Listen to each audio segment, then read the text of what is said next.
Howdy fellas, Frankie Day, back again on YouTube. This evening YouTube, I have the final complete build of Arron Newlands Matchbox Group build, featuring my 1/32 scale Matchbox SBD Dauntless dive bomber.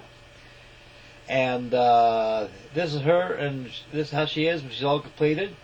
Using early paint schedules used as early 1942 during the Battle of Midway from the USS Lexington. Splendering the paint schedule of blue-gray, with light non-specular light gray in the bottom, and the wing walks are made from 220 grit wet and dry black sandpaper that you can find at a hardware store.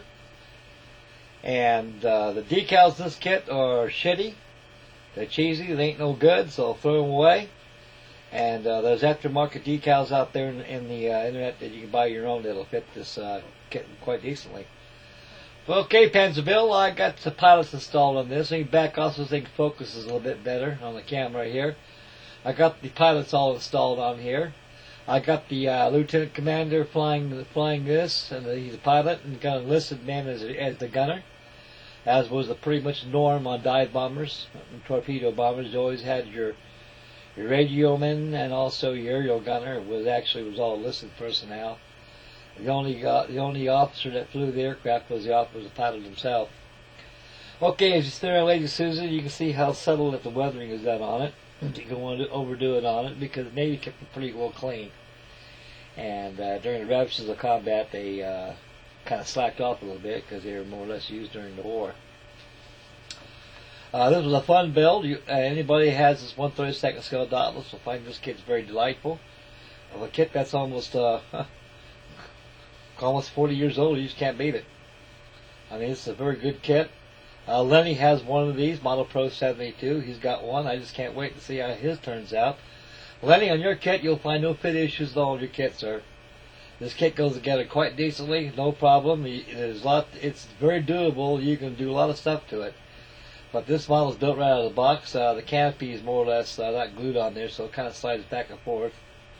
There's no tracks on it like that, so I just didn't want to glue it down. So the back tail, the twin 30 calibers, they work quite well. And I made one mistake on this airplane. I forgot to put the intercooler intake on top of the cowling and open up the cowling flaps and make it the SBD3 version. So, but the cowling like it is represents the SBD5 with the early paint schedule. So that's about it. The big old oval, the large oval stars and bars were pretty much the norm after the attack of Pearl Harbor. To let everybody know that these are not Japanese aircraft. And a lot of people got confused with the meatball center and the roundels. So actually, late in 1942, as late as June, the star and bar roundels were actually the star and meatball roundels were removed from the aircraft to a total roundel itself. And by 1943, they came with the star and bar. And this is a very great kit. And I'll back up right here. I'll give you guys a little stamp of approval. There's Lord Ho-Ho right there, and give you a stamp of approval. And we'll zoom back in one more time, fellas, and finish up the video. So right here, folks, this completes the Arron Newlands Matchbox Group build. Now that I find he has another Matchbox Group build that's called Community Group build. I'm not certain if this was Community or just a regular Matchbox Group build, but if he has two different Matchbox Group builds going on, so this completes the group build, Matchbox Group build. And I just learned from watching a couple of videos of his that he's got a Matchbox Community Group build, so I'll probably be entering that too. With his permission, I'll bring in my 1/72 scale Hadley Page Hefford.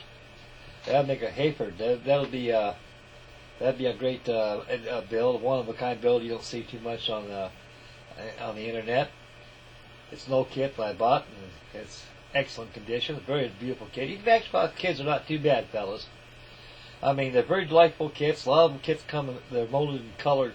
They're colored plastic, and that's a pretty good thing right there. It's more or less catered to somebody who doesn't have any glue and you paint like that. The moldings of the plastic will do, until you paint your model. But that's pretty average for the beginner. But for us pros out there, we'd rather paint them. Okay, guys, running out of time right here. I'd like to thank everybody for your tuning in on the completing YouTube of